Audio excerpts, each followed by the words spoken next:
Pues bien, el día de hoy vamos a hablar sobre esta gran fiesta que vamos a celebrar el domingo, que es la fiesta de la Epifanía, o la solemnidad de la Epifanía.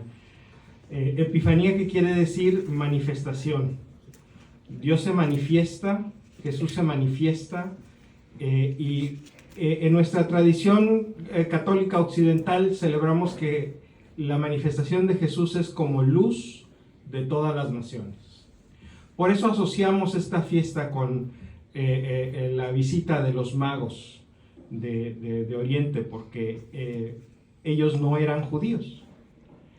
Y de todas maneras a ellos se les reveló que el Mesías, una persona importante, iba a nacer en Israel, y ellos decidieron ir a buscarlo para adorarlo, para presentarse ante él y rendirle homenaje.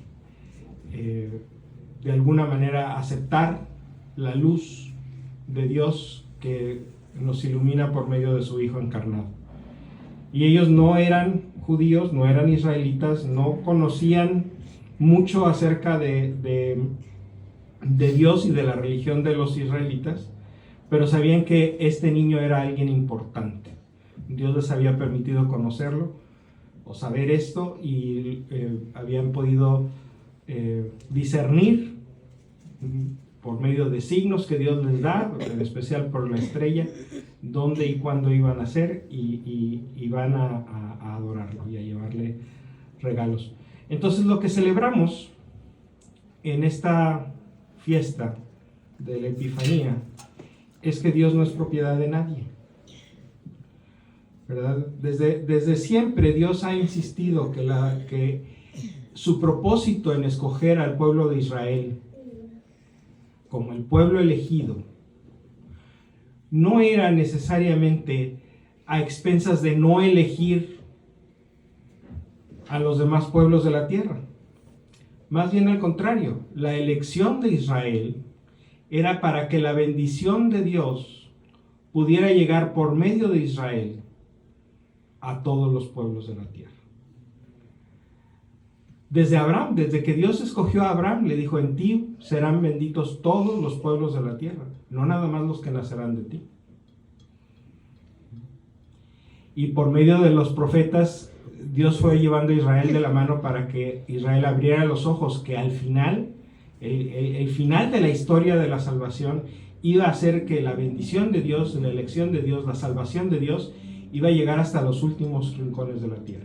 Eso es lo que celebramos hoy, que la salvación de Dios es para todos, y que bueno, porque si no, pues no estaríamos nosotros aquí, porque levante la mano el que es judío.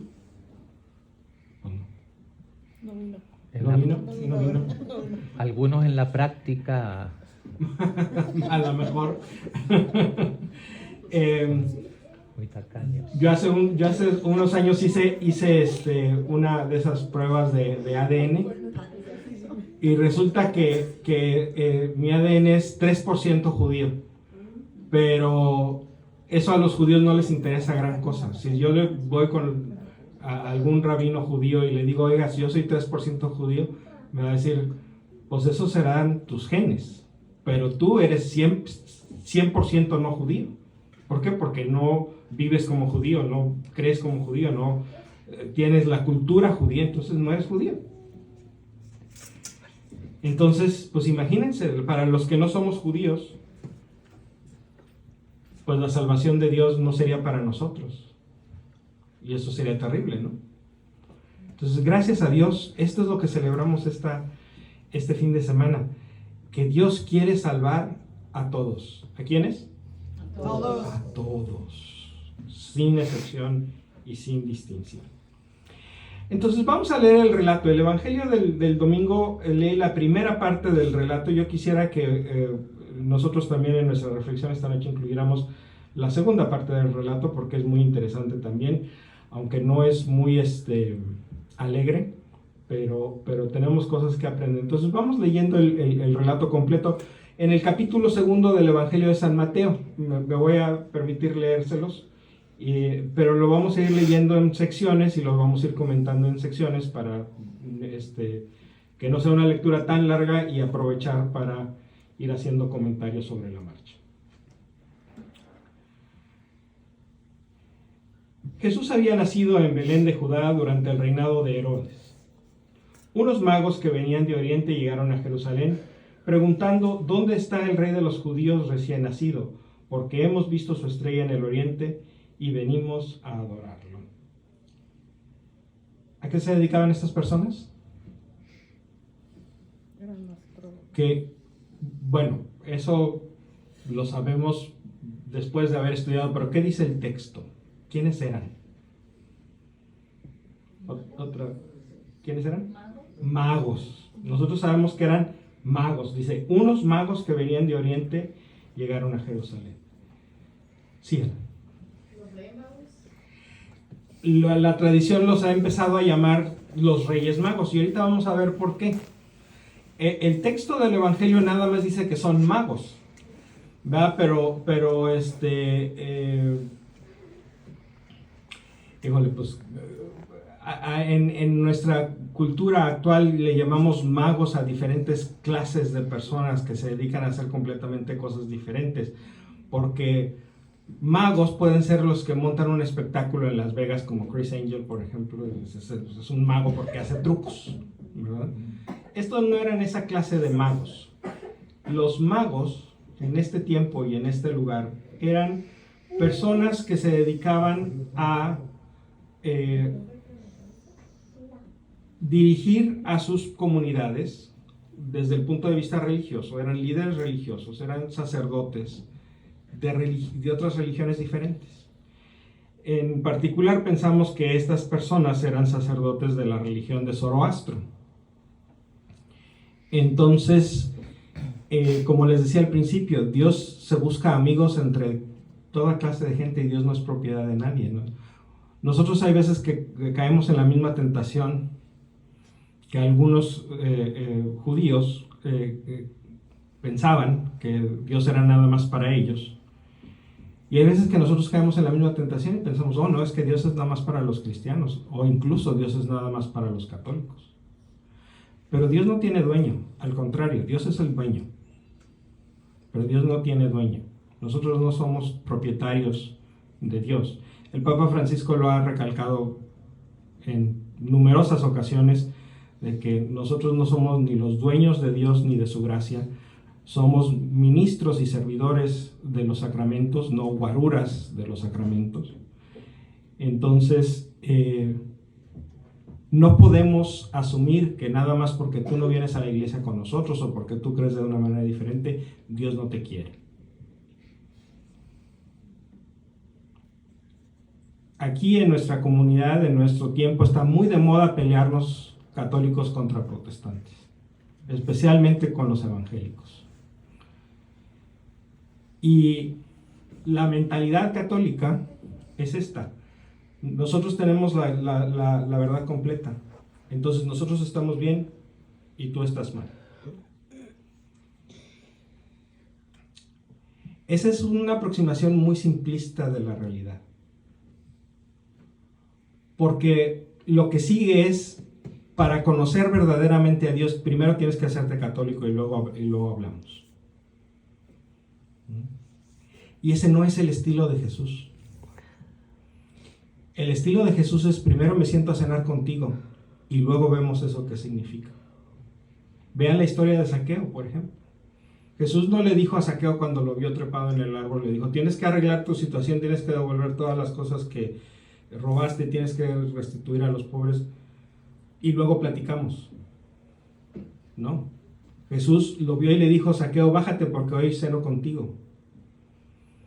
Y ya que Jesús se encontró con Zaqueo, y ya que Zaqueo se dio cuenta de que Jesús se encontró con él, de Zaqueo mismo salió: tengo que cambiar mi vida. ¿Por qué? Porque Jesús me recibió. Pero fíjense el orden de las cosas: tengo que cambiar mi vida porque Jesús me recibió. No tengo que cambiar mi vida para que Jesús me reciba. ¿Sí? Entonces, cuando nos relacionamos con los demás, con quienes piensan diferente, quienes son diferentes que nosotros, incluso quienes tienen otra religión. Nuestro primer paso no debe de ser, tengo que convertirlos. Porque para empezar ese no es nuestro trabajo, ese es trabajo del Espíritu Santo. Nuestro trabajo es presentar a un Cristo vivo, un Cristo amable, un Cristo que sigue actuando como actuó hace 2000 años, donde lo primero y lo más importante era, hoy ceno contigo. Así como Dios le habló a estos magos, no les dijo, tienen que abandonar su fe errónea y hereje y pagana, y ya luego les hablo. No, Dios les habló primero y les dijo, sin necesidad de cambiarlos, les dijo, va a haber, el rey de los judíos va a nacer en Belén, va a nacer donde esté esta estrella, no sabían que era en Belén, esta estrella les va a señalar el lugar, vayan porque es importante. Yo no sé cómo les habló Dios, yo no sé cómo ellos intuyeron esto que sabían, pero lo sabían. Y la única explicación es porque Dios quiso que lo supieran. De alguna manera, que nosotros todavía no entendemos muy bien, Dios les habló a estos magos, sin quererlos cambiar primero. Primero los llevó hasta donde estaba Jesús. Y si la vida de estas personas cambió, fue después de haberse encontrado con Jesús. Fue una consecuencia de su encuentro con Jesús, no un requisito para su encuentro con Jesús. Muy bien. ¿Por qué les decimos reyes magos? ¿De dónde salió eso de que son reyes estos magos? ¿Lo dice el texto? No, no lo dice el texto. Por lo menos no lo dice este texto. Pero los cristianos nos gusta mucho que las cosas cuadren. Que si hay un detalle aquí y otro detalle acá, nos gusta encontrar la línea que une esos detalles. Para que darles un poquito de solidez, de que uno confirme el otro. Entonces, los cristianos buscamos, cuando tenemos pocos elementos para entender un pasaje o un acontecimiento de nuestra historia de la salvación, empezamos a buscar por otros lados a ver si podemos conectar los puntos, como dicen aquí. Entonces, uno de los otros puntos que la tradición cristiana ha conectado con este relato de los magos es el Salmo 72. En sus versos 10 y 11 dice lo siguiente: los reyes de Tarsis y de las islas le pagarán tributo, los reyes de Arabia y de Etiopía le harán llegar sus cuotas. En algunas traducciones las palabras para tributo es sus dones o sus regalos. Entonces, si los magos, que ahorita vamos a ver que van a traer regalos,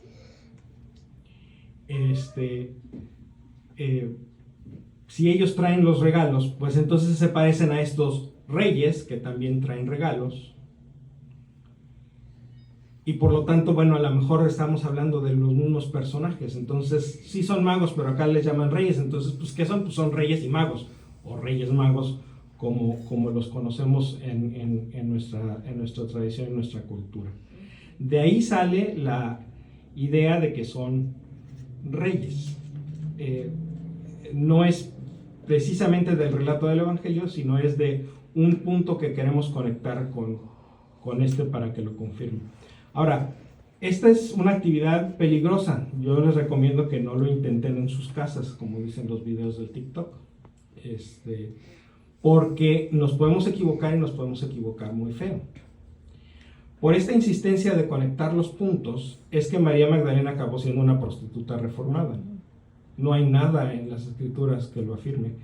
De hecho, hay bastante evidencia indirecta para completamente negar la idea de que Magdalena había sido una mujer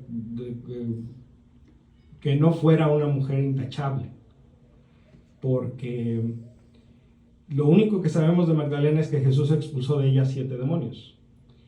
Y en ese entonces, en la mentalidad del pueblo de Israel de este tiempo, los demonios no perdían su tiempo con la gente pecadora. Ellos ya eran gente pecadora, ya los tenían en la bolsa. los demonios iban y molestaban a las personas justas. Y si 7 demonios encontraron que era un buen uso de su tiempo el ir a molestar a María de Magdala, significa que María de Magdala era una persona bastante virtuosa. Entonces, pero bueno, precisamente porque conectamos los puntos de que aquí hay una mujer pecadora y los únicos pecados que cometen las mujeres son sexuales, porque es lo único que saben hacer las mujeres. Esa es una mentalidad de ese tiempo, ¿verdad? Los hombres podían ser ladrones, asesinos, traidores, borrachos, lo que sea, pero las mujeres, el único pecado que podían cometer es un pecado sexual, lo cual obviamente es falso, pero esa era la mentalidad del tiempo. Entonces esta era una mujer pecadora pública que le lavó los pies a Jesús. Acá hay otra persona que le lavó los pies a Jesús, que no dice que es pecadora, pero que se llamaba María. Entonces esta mujer pecadora debe llamarse María, y como pues María es María, acá hay otra María, María de Magdala, entonces esta María y esta María deben ser la misma María, y por lo tanto debe ser la misma que esta persona, y por lo tanto... Pero si se fijan cómo no funciona muy bien, ¿verdad? Sobre todo esta última conexión de que porque esta mujer se llama María, tiene que ser esta María. En el Evangelio vemos listas así de que estaba ahí María, y María la de Cleofas, y María la mamá de Jesús, y la otra María, y la otra María. El mismo Evangelio nos dice que había mucha gente que se llamaba María. María era un nombre muy popular en ese tiempo. Entonces no podemos asumir que esta María y esta María era la misma María. Sobre todo cuando sabemos que esta María era María de Betania, la hermana de Lázaro.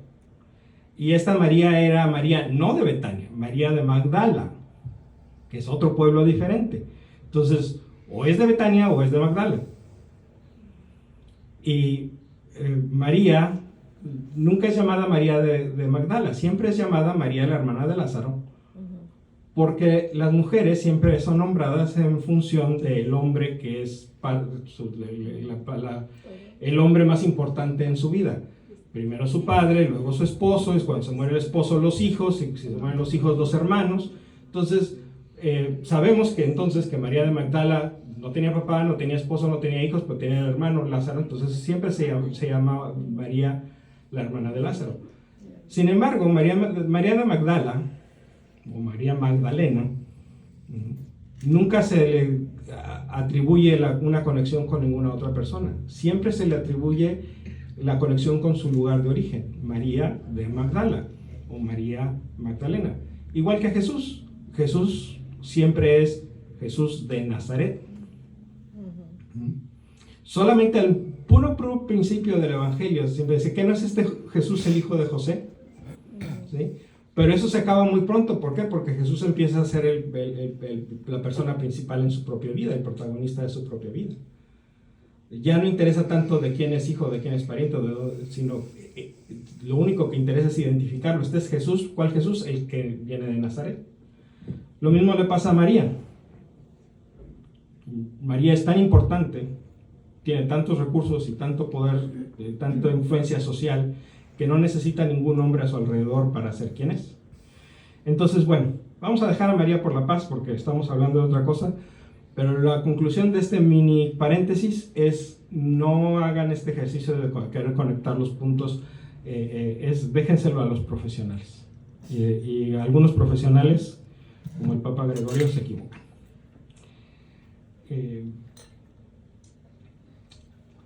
Entonces regresamos a nuestro relato. Llegan los magos preguntando: ¿dónde está el rey de los judíos recién nacido? Porque hemos visto su estrella en el oriente y venimos a adorarlo. Herodes y toda Jerusalén quedaron muy alborotados al oír esto. Reunió de inmediato a los sumos sacerdotes y a los que enseñaban la ley al pueblo, y les hizo precisar dónde tenía que nacer el Mesías.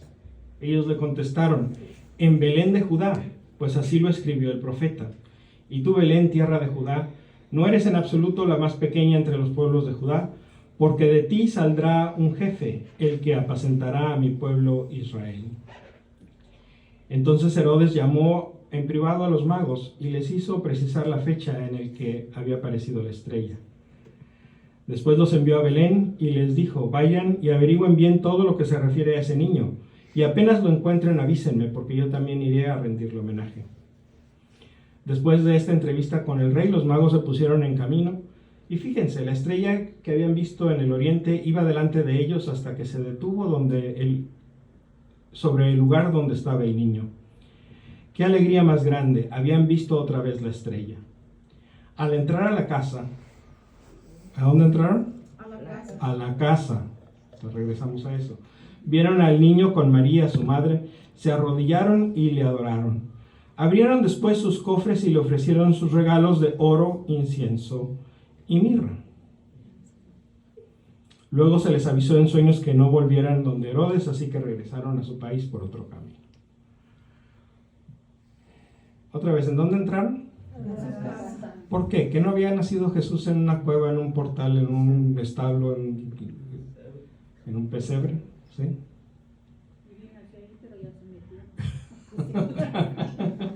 Esa puede ser una explicación, pero lo que pasa es que estamos leyendo el Evangelio de Mateo, donde nada de eso del pesebre y del que no había lugar para ellos, eso no sucede. En el relato de Mateo no hay viaje de Nazaret a Belén, porque Mateo no nos dice explícitamente que José y María vivían en Nazaret. Si no leemos, o sea, si hacemos a un lado completamente el Evangelio de Lucas y leemos nada más el relato del Evangelio de Mateo, no tenemos por qué suponer que José y María vivían en ningún otro lugar más que en Belén. Entonces, ¿dónde nació Jesús? Pues en Belén. ¿En qué parte de Belén? En su casa. Casa de sus papás. Entonces, cuando llegan los magos, ¿a dónde entran? Pues a la casa donde estaban, donde ocurrió todo esto. Este es otro instinto que tenemos los cristianos y que lo hemos tenido por tradición, de que cuando tenemos dos relatos del mismo acontecimiento, los queremos hacer que funcionen juntos y tratar de hacer un solo relato de ellos. Y por eso, si vemos nuestros nacimientos, nuestros pesebres, pues tienen pastores y a los magos, ¿verdad? Pero en el Evangelio de Mateo hay magos, pero no hay pastores. En el Evangelio de Lucas hay pastores, pero no hay magos. En el Evangelio de Mateo hay estrella, pero no hay ángeles. En el Evangelio de Lucas hay ángeles, pero no hay estrella. Entonces, sí me explico, la imaginación de los fieles a lo largo de la historia, muy bien ayudados por San Francisco de Asís, hemos armado una historia conjunta de los dos relatos de la infancia, de los dos relatos del nacimiento. Pero por eso hay algunos detalles que no terminan de cuadrar, porque las historias realmente no están diseñadas para que cuadren. Cada historia cuenta un punto de vista diferente y tiene un propósito diferente. Las historias coinciden en los detalles que sí son importantes. Por ejemplo, ¿en dónde nació Jesús? En Belén. Eso dicen las dos historias. ¿Por qué nació en Belén? Lo explican diferente. Pero el hecho de que nació en Belén lo coincide. ¿Cómo se llamaba su mamá? María. Eso coincide en los dos relatos. ¿Cómo se llamaba su papá? José. Eso coincide en los dos relatos. ¿Cómo fue concebido Jesús? Por obra del Espíritu Santo. En eso también coinciden los dos relatos. ¿Por qué? Porque esas son las partes importantes del relato. El viaje de Nazaret, el asunto de la posada, que algún día tendremos que detenernos un poquito en por qué tradujimos esa palabra como posada. Los ángeles y los magos y los pastores y todos esos otros elementos son personajes secundarios. ¿Sí? Son personajes secundarios. ¿Sí? Pero, ¿quién inventó eso del pesebre? No lo inventó nadie, lo escribió el evangelista Lucas. Pero ahorita estamos leyendo a Mateo. Sí, no es invento, viene de San Lucas. ¿Qué tanto le podemos asignar a ese detalle secundario un valor de historicidad? Es decir, efectivamente así fue como ocurrieron los hechos. Eso es otra discusión. Lo que es importante es lo que eso representa, ¿verdad? Lucas, al poner a Jesús, que el primer lugar donde descansó Jesús fue un comedero, ¿verdad? Lucas quiere acentuar dos cosas: la humildad de Jesús, porque es un comedero para animales, y el hecho de que Jesús es el pan verdadero que baja del cielo. Lo primero que hace Jesús es ponerse en un comedero, para que desde el momento que nació Jesús nos está invitando a comer.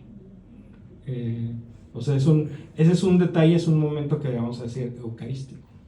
Igual que las multiplicaciones de los panes, igual que muchos detalles en las comidas que hace Jesús, apuntan hacia la Eucaristía. Porque la Eucaristía es la fuente y la cumbre de nuestra vida como cristianos. Entonces no nos sorprende que estos detalles que estén por ahí, ¿verdad? Sueltos, así como sal y pimienta por todo el relato, nos apunten hacia la Eucaristía, nos apunten hacia la Eucaristía. Ese es el verdadero valor del detalle secundario, ¿verdad? No si ocurrió o no ocurrió. Muy bien. Entonces tenemos que eran los magos y ya explicamos por qué les decimos reyes magos. ¿Y cuántos eran? 3. ¿Dónde dice? No dice, yo apenas iba a decir, no dice cuánto. No dice, primero dice unos magos y luego no vuelve a decir a los magos. Después de esa entrevista con el rey, los magos, al entrar en la casa vieron, ¿verdad? El único detalle, bueno, hay dos detalles en los que nos podemos fijar para pensar que pudieron haber sido 3. El primero es que traen 3 regalos: oro, incienso y mirra. Y pensamos, porque es lo más sencillo, es que cada quien traía un regalo. Pero puede ser que cada uno de los magos trajera un poquito de las tres cosas, ¿verdad? Y que no eran 3, sino 12, 7, 8, 20, 60. 2 pudiera ser. De hecho, hay tradiciones, sobre todo en Oriente, en el Oriente cristiano, donde los magos son 12. Y hay otras tradiciones donde los magos son 60. Pero en la tradición occidental, que es de donde nosotros recibimos el Evangelio, la posición más cómoda es decir, uno traía el oro, otro traía el incienso y otro traía la mirra. Esta era una fiesta de traje y a ti te tocó el oro, a ti te tocó el incienso, a ti te tocó la mirra. Vámonos a Belén. Hay otro detalle. Si nos volvemos a ir al Salmo 72, el Salmo menciona 3 lugares, ¿no? Tarsis, Arabia y Etiopía. Entonces, pues ahí hay otra sugerencia, otra insinuación de que pudieran haber sido 3. El problema es que también menciona unas islas: los reyes de Tarsis y de las islas, los reyes de Arabia y de Etiopía. Entonces, ¿cuántas islas eran? Pues vayan ustedes a ver cuántas eran. Entonces, pero vuelvo a lo mismo, nuestra tradición les ha puesto el número, les ha puesto hasta los nombres, y les han puesto hasta el color de la piel, hasta su origen étnico. ¿Entonces no existen los nombres, de verdad? No en la Biblia. No en la Biblia. Acuérdense que tenemos otras fuentes para nuestra tradición cristiana. Hay muchos libros que la iglesia primitiva usaba, ¿verdad? Y que la iglesia llegó el momento en que decidió que estos libros no pertenecen al canon de la Biblia, como el protoevangelio de Santiago, el evangelio de María Magdalena, el evangelio de Tomás. Todos estos, el pastor, hay una obra que se llama El Pastor, de una persona que se llama Hermás, que no sabemos exactamente quién era. Todos estos escritos circulaban en la iglesia primitiva junto con los evangelios y junto con las cartas de Pablo y junto con las cartas de Pedro y de Juan. Hasta que llegó un momento en que la iglesia tuvo que decir, ok, vamos a hacer una distinción.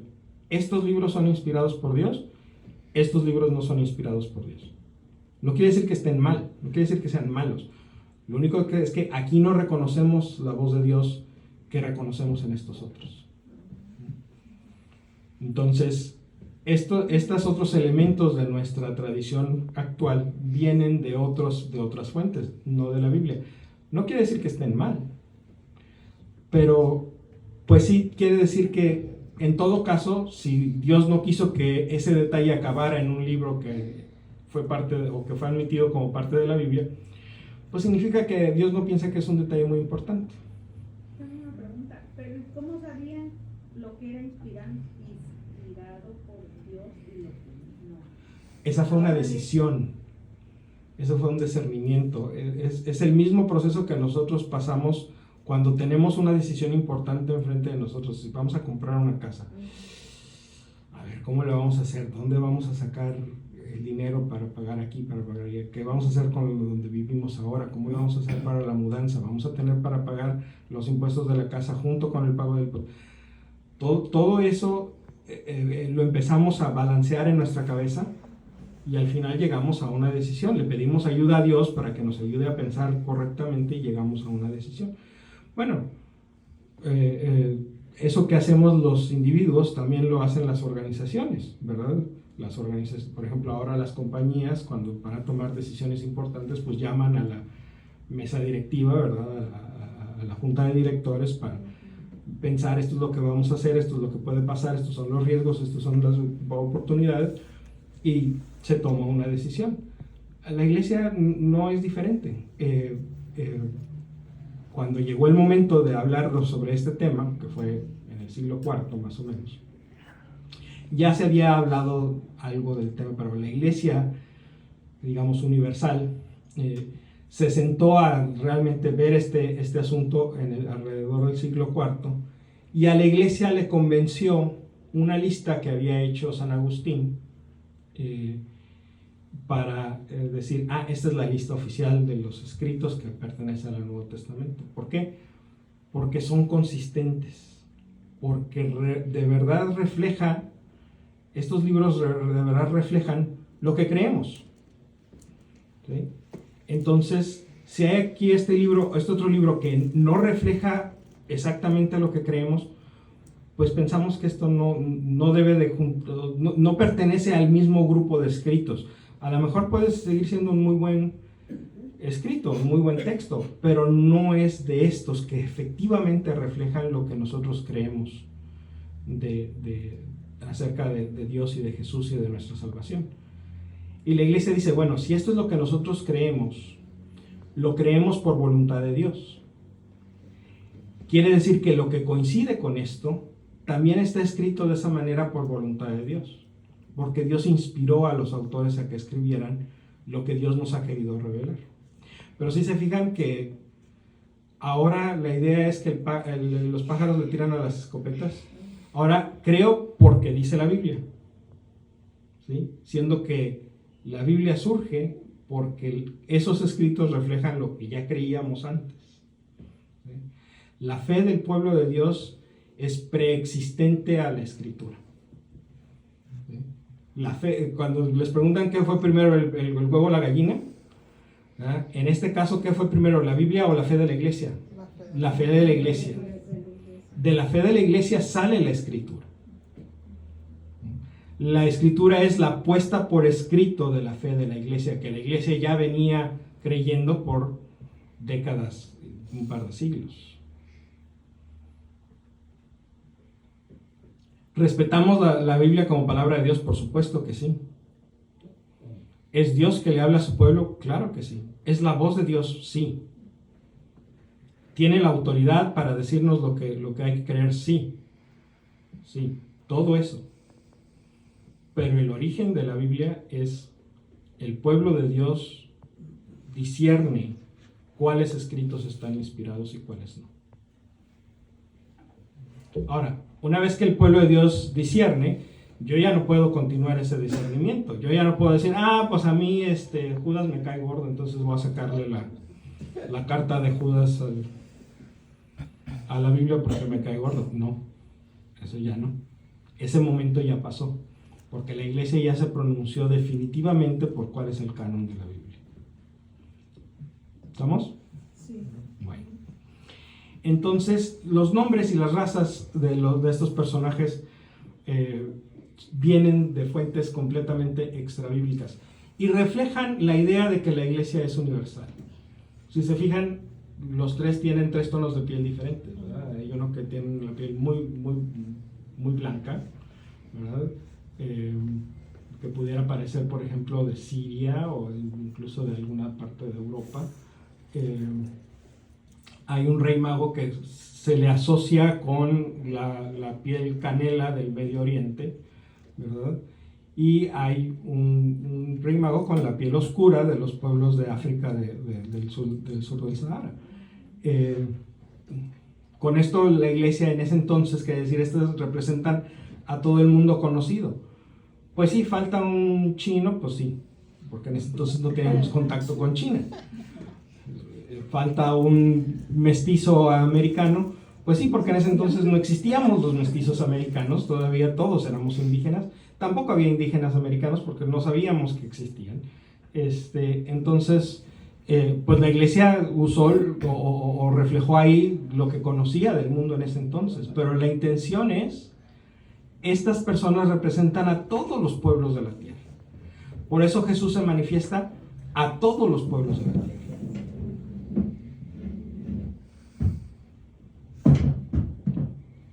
¿Vamos bien? Sí. Ok. La siguiente reflexión que quiero hacer para cerrar esta primera parte de la historia es que nosotros muchas veces hablamos en la iglesia, cuando hablamos de doctrina social, hablamos de una opción preferencial por los pobres, ¿verdad? ¿Se han oído ese término antes? Que la iglesia tiene como prioridad la atención de las personas que experimentan alguna forma de pobreza. Sí, claro, pobreza económica, pero también hay otras clases de pobreza. Hay una pobreza social, la gente que vive sola. Hay una pobreza intelectual, la gente que no es instruida, que no tiene la oportunidad de ir a la escuela. Hay una pobreza en el acceso a los servicios de salud. Hay una pobreza al que no tiene casa, el que es desamparado, que además de ser pobre en el sentido de que no tiene muchos recursos económicos, no tiene ni siquiera un techo donde resguardarse. Hay quienes tienen una pobreza nacional, en el sentido de que tienen que salir de su país y buscar una mejor vida en otro país que no los recibe, y acaban no perteneciendo, ¿verdad? En Honduras no me quieren porque entonces no puedo decirme que soy hondureño porque allá me quieren matar, pero estoy aquí en México esperando entrar a Estados Unidos y en Estados Unidos tampoco me quieren y en México tampoco me quieren, entonces nadie me quiere. Esa también es una forma de pobreza. Y la iglesia reconoce que cuando hay una forma de pobreza, la que sea, la iglesia está llamada particularmente, prioritariamente, a estar del lado del pobre. Porque el pobre está sufriendo una carencia que atenta contra su dignidad como persona, como su dignidad de hijo o hija de Dios. Entonces, no podemos decir Dios te ama cuando esta persona está experimentando algo bastante diferente. Pues primero tenemos que ayudar a resolver esa situación para después poder proclamar el Evangelio.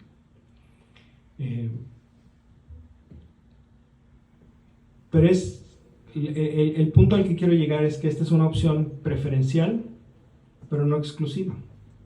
Dios le habla a todos. ¿A quiénes? A todos, a los pobres y a los que no son pobres. En este caso vemos un relato en el que Dios claramente le habla a los poderosos, a los ricos. Porque estas personas magos de Oriente, pues no eran de la raza. Ellos, no sé si eran reyes, pero por lo menos sí eran líderes religiosos. Y en ese tiempo el líder religioso pues era una posición socialmente de las clases altas. Y de alguna manera, por medio de ellos, Dios también le habla a Herodes, que era el gobernante de Judea. Y Dios se presenta ante ellos como una opción. ¿Qué vas a hacer conmigo? Y los magos dicen, yo voy a seguirte, voy a hacerte caso. Y Herodes dice, yo voy a buscarte para matarte. Entonces, en todos los estratos sociales, desde el más pobre hasta el más rico, desde el que la sociedad trata como insignificante hasta el más poderoso, Dios siempre se presenta como una opción. ¿Qué vas a hacer conmigo? Aquí estoy. ¿Qué vas a hacer conmigo? De esa pregunta no nos escapamos nadie. Todos estamos ante esa proposición de Dios toda nuestra vida. Toda nuestra vida. De alguna manera, cada paso que damos es una respuesta a esa pregunta. Cada paso de nuestra vida le responde a Dios qué vamos a hacer con Él. ¿Caminamos hacia Él para adorarlo o caminamos hacia Él para destruirle? Acuérdense que Dios vive en nuestro corazón. ¿Caminamos hacia nuestro corazón para adorar a Dios que vive ahí o para correrlo y destruirle su casa en nuestro corazón? Esas son las decisiones que tomamos todos los días. Y no tiene que llegar al extremo de, hoy voy a decidir si voy a matar a alguien o no. Obviamente que una decisión así pues va a definir el resto de nuestras vidas. Pero también las decisiones más pequeñas deciden el resto de nuestras vidas. También cómo trabajamos, también cómo tratamos a nuestras familias, también cómo cumplimos con nuestras responsabilidades, cómo tratamos a los demás. Ahí también estamos demostrando cuál es la respuesta que le estamos dando a Dios cuando nos hace esta pregunta. Aquí estoy, ¿qué vas a hacer conmigo?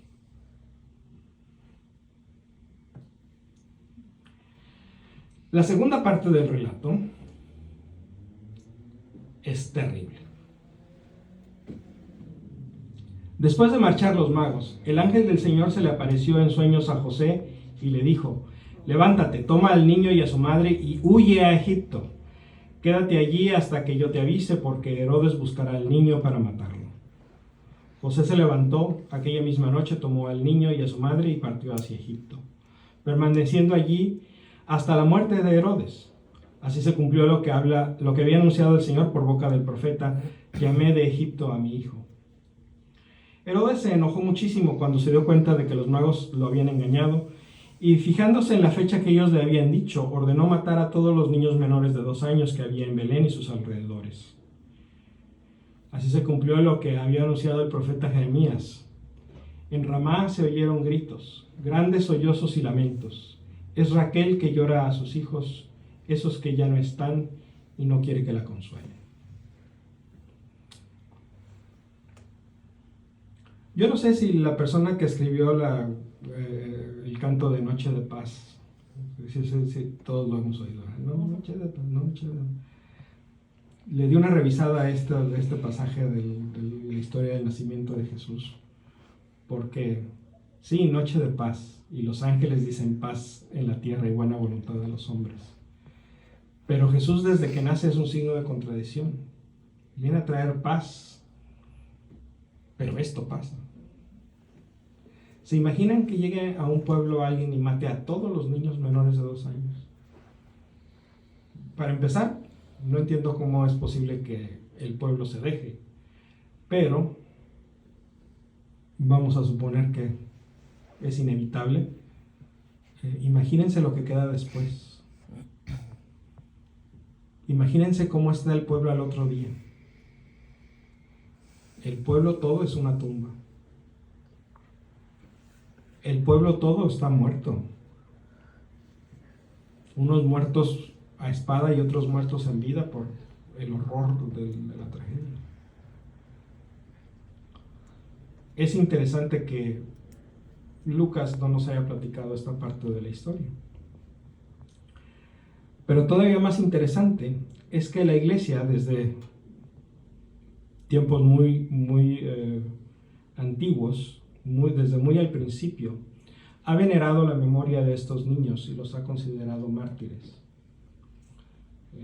Los famosos santos inocentes que celebramos el día 28 de diciembre. Porque el día 26 celebramos a San Esteban, diácono y primer mártir de la iglesia. El día 27 celebramos a San Juan, el discípulo amado de Jesús. Y inmediatamente después, el día 28, celebramos a estos niños que sin deberlo ni temerla, sin haber tomado la decisión de derramar su sangre por Cristo, acabaron haciéndolo. Estos niños, por supuesto, no estaban bautizados. La iglesia siempre ha pensado que los mártires que no son bautizados en su propia sangre. Pero este pasaje nos debe de llamar a la esperanza cuando pensamos en los niños que mueren antes del bautismo. La iglesia nunca va a decir que esos niños están en el cielo. ¿Por qué? Porque no están bautizados. La iglesia, el trabajo de la iglesia es hablar sobre la fe a la que entramos, a la vida de la fe entramos por medio del bautismo. Por eso es tan urgente bautizar a nuestros niños. Gracias a Dios que tenemos adelantos médicos que hacen que la muerte infantil sea pues una excepción muy rara y no la regla. Y por eso, bueno, pues es un riesgo manejable el esperar unos meses, o a lo mejor hasta un año, para bautizar a los niños. Pero la iglesia siempre ha insistido a los niños y a las niñas, obviamente, hay que bautizarlos pronto, en cuanto sea prudente hacerlo. ¿Por qué? Para no dejar lugar a la duda. ¿Para qué quieres? La iglesia sí te puede decir, un niño bautizado se va al cielo, porque no es capaz de pecar, y el bautismo le perdona cualquier rastro, huella, vestigio, mancha que haya quedado del pecado original. Entonces, pues, un niño recién bautizado, y hasta que tenga uso de conciencia, está en estado de perfecta gracia. Entonces, ¿para qué te arriesgas? ¿Para qué te arriesgas? Pero sin embargo, bueno, pues sí sucede. Hay niños que mueren antes de ser bautizados. Especialmente, bueno, pues pensemos en niños que viven en lugares donde todavía no llega el Evangelio. ¿Y qué vamos a pensar? Dios es un Dios injusto que va a mandar al infierno a estos niños nomás porque nadie los bautizó. Este pasaje nos debe de dar una indicación. Este pasaje y lo que ha hecho la iglesia con estos santos inocentes nos debe dar una indicación de que eso de que Dios quiere que nos salvemos todos. ¿Quiénes? Todos. Incluye también a los niños que no son bautizados o que mueren antes de bautizarse. Entonces, la iglesia, de una manera muy hábil, dice de los niños que mueren antes del bautismo, dice, Dios quiere que todos se salven, estos niños están en sus manos, hasta aquí podemos hablar. La iglesia nunca va a decir, sí, estos niños están en el cielo, porque no le toca a la iglesia hablar sobre los no bautizados. Pero la iglesia también dice, pero nosotros conocemos a Dios, y si conocemos a Dios, estos niños están en buenas manos. Esto nos debe de llevar al consuelo y a la esperanza si es que alguna vez perdimos un embarazo, si es que alguna vez se murió alguno de nuestros bebés.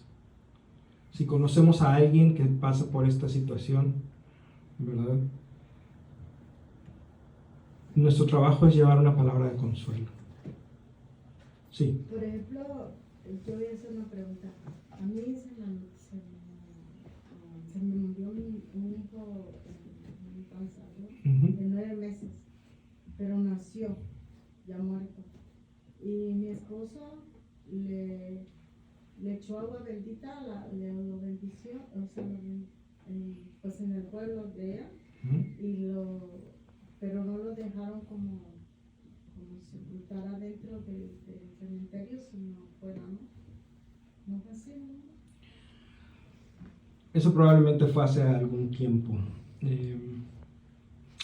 La iglesia ha revisado sus prácticas a ese respecto. Y por ejemplo, en este país hay cementerios católicos, sí, pero también hay cementerios que no son católicos y donde no hay esas distinciones. O sea, ¿qué pasa con eso? ¿Qué es? Ese viene de una interpretación muy estricta de esta idea de que el bautismo es necesario para la salvación. Entonces, este niño no fue bautizado, pues entonces no pertenece a otra categoría. La iglesia ha tomado distancia de esta interpretación estricta, ¿sí? Sobre todo a partir del concilio, pero el concilio tarda en llegar, ciertamente a partir de la publicación del catecismo en los 90, porque el lenguaje de la iglesia es: estos niños están en las manos de Dios, y eso es todo lo que podemos decir. Para mí, mi fe, desde que él, por ejemplo, él es bautizado, y los bautizados también pueden como echarle la bendición a sus hijos, ¿no? Cualquier persona puede bautizar. El problema es que el bautismo es un sacramento, como todos, para los vivos. Una persona que ya falleció no puede recibir los sacramentos, por esta razón. Los sacramentos son un medio que tenemos las personas en esta vida para recibir la gracia de Dios. Son un medio porque necesitamos un medio para recibir la gracia de Dios, porque no estamos en este mundo, ¿verdad? Que no estamos en unión perfecta con Dios todavía.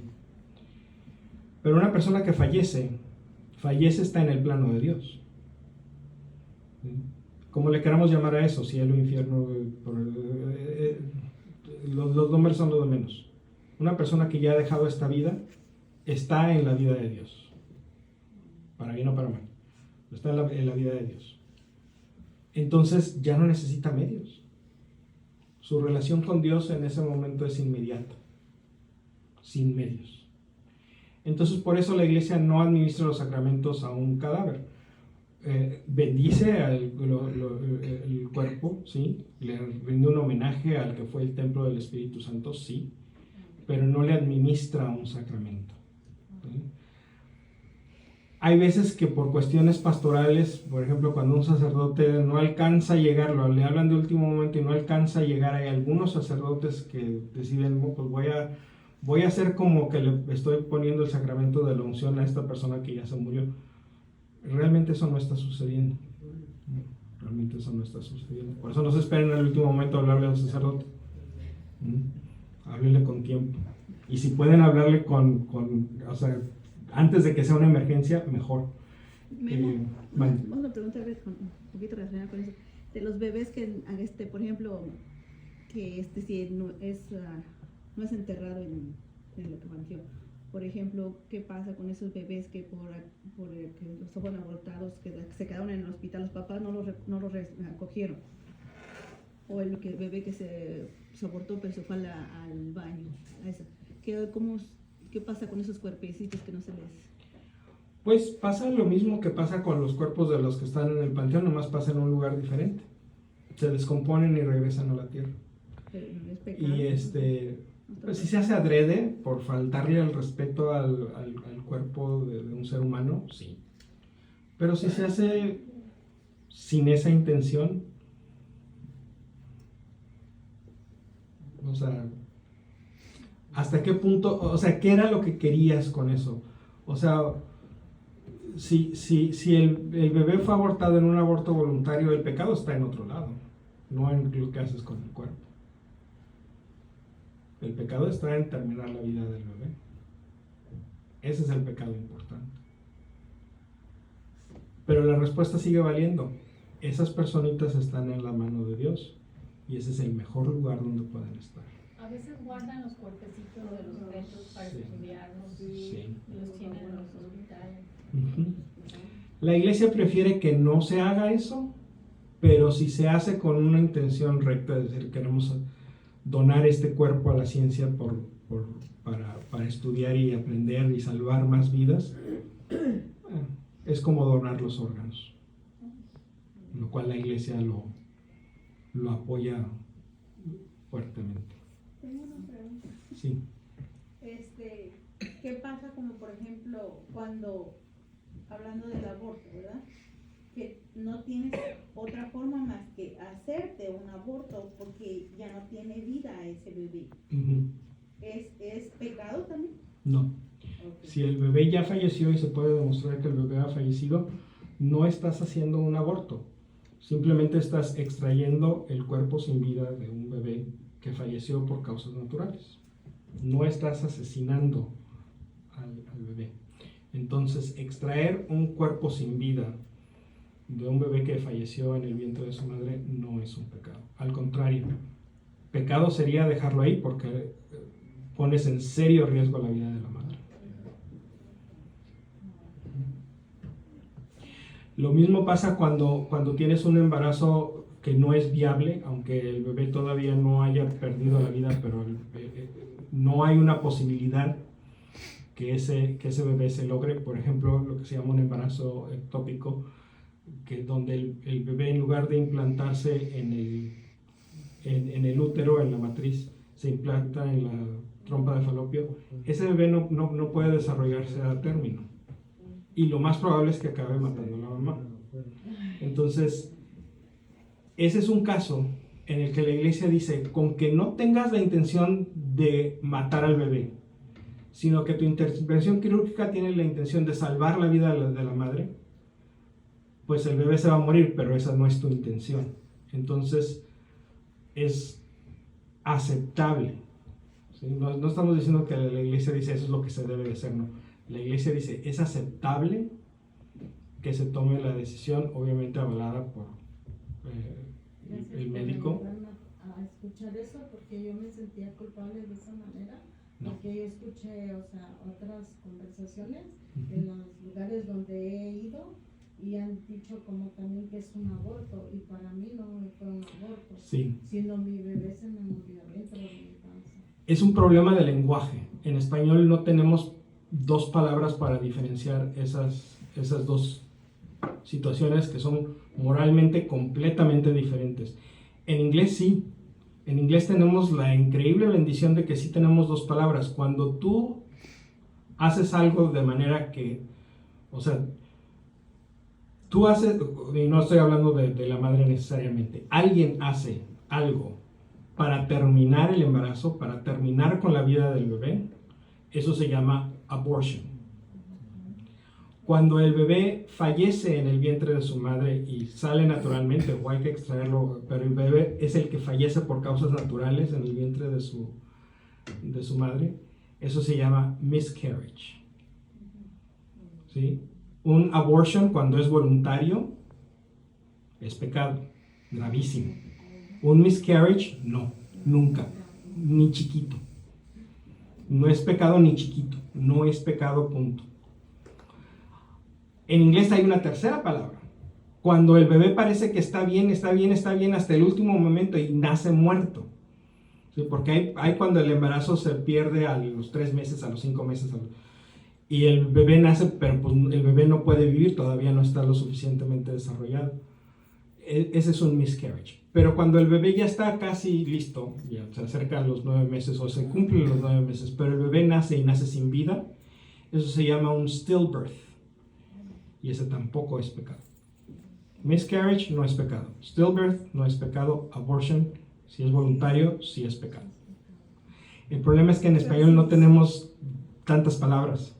Entonces por eso es aborto uno y aborto otro. Entonces pensamos que pues, este aborto voluntario es pecado, este aborto espontáneo, pero pues, sigue siendo aborto, ¿verdad? Entonces pensamos que también pudiera ser, pero no es.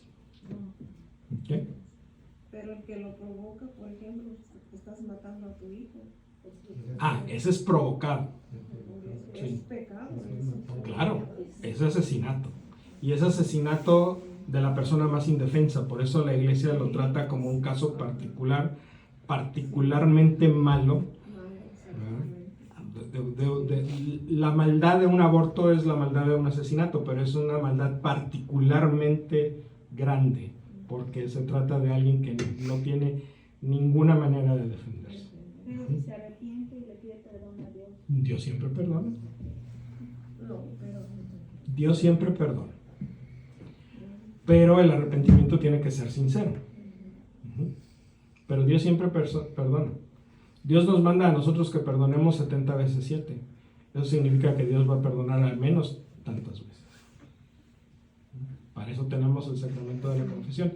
Y esa es una de las cosas que tenemos que agradecerle al Papa Francisco. Antes del Papa Francisco, bueno, esto sigue siendo verdadero. El que provoca un aborto voluntario y se da, es decir, el bebé realmente fallece, el bebé realmente es asesinado. La persona que lo provoca no nada más comete un pecado mortal, también incurre en una pena de excomunión automática. Entonces, antes de la reforma del Papa Francisco, lo que procedía es que la persona tenía que ir no con cualquier sacerdote, tenía que ir con el obispo o normalmente, sobre todo en las diócesis o arquidiócesis más grandes, con la persona que el obispo designara para este tipo de problemas. El nombre del puesto es con el canónigo penitenciario de la diócesis o arquidiócesis. Entonces tenía que ir la persona y obviamente poner su cara y dar explicaciones, convencer a este funcionario, que siempre es un sacerdote, de que estaba realmente arrepentido, y entonces esa persona tenía la facultad de absolver el pecado y levantar la excomunión. Pero tenía que ser esa persona. El Papa Francisco dijo, esto no está funcionando muy bien, la misericordia de Dios es más grande que esto, entonces le dio a todos los sacerdotes, a todos, la facultad de levantar esa excomunión en particular, la que es provocada por el aborto voluntario, de manera que ahora el procedimiento es ir a confesarse, y el sacerdote, al escuchar esa confesión, va a dar absolución y va a levantar la excomunión. ¿Quién da la excomunión? La excomunión es automática, la da la ley, el Código de Derecho Canónico. Hay dos tipos de excomunión, una excomunión que es automática y hay una excomunión que es después del proceso. La excomunión automática o la tae sentencia se aplica solamente en los crímenes más graves, apostasía, herejía, cisma, atentado contra el romano pontífice, y este es uno de ellos. Hay unos cuantos más, pero el aborto voluntario es uno de los pecados que, además de ser pecado, es un delito contra el derecho canónico. Entonces hay que resolver el pecado y hay que resolver el delito. Pero ese pecado en particular, el Papa Francisco dijo, para el año de la misericordia, los sacerdotes van a poder levantar esa excomunión. Y al terminarse el año de la misericordia, el Papa Francisco dijo, esta facultad de los sacerdotes se queda permanente, para siempre. Entonces, bueno, pues es otra de las maneras en que el Papa nos ha invitado a que nos acerquemos a la misericordia de Dios. Para que no podamos tener el pretexto es que Dios no me va a perdonar. No. Ese no es pretexto. Hay razones legítimas por las que alguien puede no acercarse en este momento en particular a los sacramentos. Y eso se entiende y se respeta. Pero también es cierto que esas razones también pueden tratarse y resolverse y llegar a una situación en la que la persona puede acercarse a los sacramentos. Especialmente las personas que no están casadas por la iglesia. Hay procedimientos para anulaciones de las relaciones anteriores, para convalidar los matrimonios civiles, o incluso el Papa Francisco nuevamente abrió la posibilidad a que la persona junto con su pastor, esto es algo que está por encima de mi pay grade, yo no les puedo ayudar con esto, pero el padre Michael, el padre George sí les puede ayudar en discernir si su situación especial que les impide recibir los sacramentos, ustedes tienen responsabilidad sobre ella. O sea, ustedes tienen algo de culpa de estar en esta situación. Y si el discernimiento es que sí, ustedes tienen parte de culpa, pues bueno, entonces deben de resolver el problema primero y después acercarse a los sacramentos. Pero si el discernimiento es que no, y ahorita nos podríamos echar otras 3 horas hablando de cuáles son, por ejemplo, cómo sería que no. Pero si el discernimiento es que no, ustedes no tienen culpa significativamente, de una manera relevante, sustancial, en estar en la situación en la que están, pues entonces no es justo que sean castigados por algo que no es culpa. Entonces, ese discernimiento puede terminar en que el pastor les recomiende: puedes acercarte a los sacramentos. Puede ser que sea con algunas condiciones o no, eso es algo que cada pastor tiene que decidir. En cada caso, no hay fórmulas. No es de que, es que si son esto y esto y esto, es esto, y si no es aquello. Es algo que es caso por caso, persona por persona. ¿Estamos bien? Qué terrible manera de terminar esta historia, ¿no? Bueno, les tengo una noticia. Esta manera de terminar la historia no es tan terrible como parece. ¿Por qué? Porque termina Mateo diciéndonos que con la matanza de los inocentes se cumplió lo que había anunciado el profeta Jeremías. En Ramá se oyeron gritos, grandes sollozos y lamentos. Es Raquel que llora a sus hijos. Estos ya no están y no quiere que la consuelen. Parece como que es un final terrible, ¿no? O sea, completamente lo opuesto de un final feliz. Pero Mateo está escribiendo para personas que conocen las escrituras hebreas. Mateo está escribiendo para personas que saben qué sigue después de ese verso del profeta Isaías. ¿Qué sigue? Exacto. Esto dice Yahvé: en Ramá se han oído unos quejidos y un amargo lamento. Es Raquel que llora a sus hijos y no quiere que la consuelen, pues ya no están. Hasta ahí cita Mateo. Pero Jeremías continúa: así dice Yahvé, deja de lamentarte y seca el llanto de tus ojos, ya que tu prueba tendrá su recompensa. Tus hijos volverán del país enemigo. Ten esperanza para el futuro, pues tu descendencia regresará a su tierra. Ya llega el día, dice Yahvé, en que yo pactaré con el pueblo de Israel y con el de Judá una nueva alianza. No será como esa alianza que pacté con sus padres cuando los tomé de la mano sacándolos de Egipto, pues ellos quebrantaron la alianza haciendo que yo era su Señor. Esta es la alianza que yo pactaré con Israel en los días que están por llegar, dice Yahvé. Pondré mi ley en su interior, la escribiré en sus corazones, y yo seré su Dios y ellos serán mi pueblo. Ya no tendrán que enseñarle a su compañero o a su hermano diciéndoles: conozcan a Yahvé, pues me conocerán todos, del más grande al más chico, dice Yahvé. Yo entonces habré perdonado su culpa y no me acordaré más de su pecado. ¿Qué nos quiere decir Mateo? Dios está cumpliendo esta promesa. Ve y busca lo que dice Jeremías después.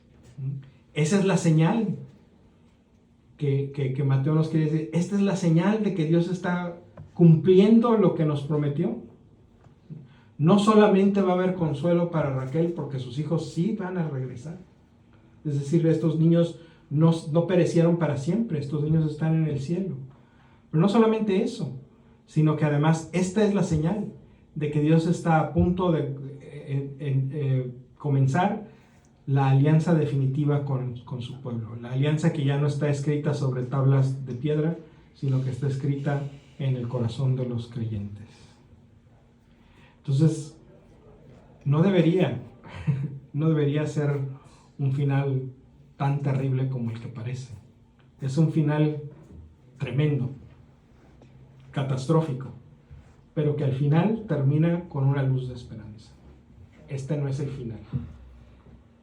Lo mejor todavía viene. Es como cuando las películas se acaban diciendo: va a haber segunda parte. Sí. Esta historia que se termina con la matanza de los inocentes también tiene segunda parte, que es cuando Dios nos entrega a su propio Hijo, para que igual que a estos inocentes, su Hijo derrama su sangre por nosotros. Ellos derramaron su sangre por Jesús, Jesús derrama su sangre por todos, porque Dios no se deja ganar en misericordia y en generosidad. Y empieza el tiempo de la nueva alianza. Ese es la historia completa. Dios se revela a todos y aunque pasemos por momentos terribles, al final tenemos la alianza con Dios y esa ilumina toda nuestra vida. Amén. Amén. Por último, hay fuertes razones para suponer que ninguno de estos relatos es histórico. Ni el de los magos, ni el de los inocentes. ¿Por qué? Porque los relatos de la infancia, todos los de Lucas y los de Mateo, tienen un propósito que no es narrativo, no es contarnos la historia, sino es presentarnos la teología de su evangelio. Entonces no necesitamos aferrarnos a que todos estos detalles o alguno de estos detalles es cierto, es histórico. Puede que no lo sean. Entonces, si por ahí nos hace ruido el hecho de que, pero ¿cómo es posible que un Dios bueno haya permitido que murieran todos estos inocentes derramando su sangre por Jesús sin que ellos mismos lo decidieran? ¿Cómo puede ser un Dios justo si permite esto? A lo mejor no lo permitió. A lo mejor es una historia que Mateo nos contó para presentarnos la teología que va a desarrollar en su evangelio. Acuérdense que la Biblia no dice mentiras, pero la Biblia hay veces que usa historias y mitos que no necesariamente son históricas para enseñarnos una verdad. Por ejemplo, las parábolas de Jesús. Ninguna de las parábolas de Jesús ocurrió. ¿Sí? No salió un sembrador a sembrar y parte de las semillas. Eso nunca ocurrió, es una historia. Es como el cuento de la Caperucita Roja. ¿Cuál es la moraleja del cuento de la Caperucita Roja? Que obedezcas a tu mamá. Que obedezcas a tu mamá y que no hagas, que no. Que no te vayas por donde dice el lobo. Bueno, y si te encuentras con el lobo, no hables con el lobo, exacto. No hables con extraños, obedece a tu mamá. Todas esas son cosas bien importantes y bien ciertas, ¿verdad? Pero el cuento no sucedió nunca. No hay lobos que hablan. Entonces, algunas de las historias en la Biblia son como los cuentos, ¿sí? Había un hombre que tenía 2 hijos, el hijo menor le dijo a su papá: papá, ¿por qué no te mueres y me das la herencia? O si no, aunque no te mueras, dámela de una vez. Todos hemos oído la parábola del hijo pródigo. Bueno, eso nunca sucedió en realidad. Es una historia que Jesús nos contó para enseñarnos cómo es Dios. Y nos enseña una de las verdades más profundas acerca de Dios, que Dios está más interesado en nuestro bienestar que nosotros mismos. Pero no sucedió. Entonces, estas historias de las narraciones de la infancia de Mateo y de Lucas pueden pertenecer a esta categoría. No lo podemos afirmar categóricamente, pero hay una buena posibilidad de que así sea. Entonces, si alguna de estas cosas les incomoda decir es que este no es el Dios que conozco, bueno, pues a lo mejor es que no es, ¿verdad? No te preocupes si decides, yo mejor pienso que esta es una historia y que no sucedió realmente. No estás actuando mal. No estás actuando mal. No estoy diciendo que podemos escoger lo que queramos tomar de la Biblia y lo que nos gusta y lo que no nos gusta lo soltamos. Vuelvo a lo mismo. De eso no se trata. De lo que se trata es de entender que la Biblia no es un libro de historia. Ni de química, ni de geografía, ni de biología, ni de astronomía. Si queremos aprender sobre esas cosas, hay otros libros donde podemos aprender sobre esas cosas. La Biblia aprendemos acerca de Dios y de su salvación. Amén. Muy bien. Pues vamos a terminar con presentándole al Señor nuestras peticiones rápidamente para irnos a la rosca. Padre bueno y misericordioso, te pedimos que escuches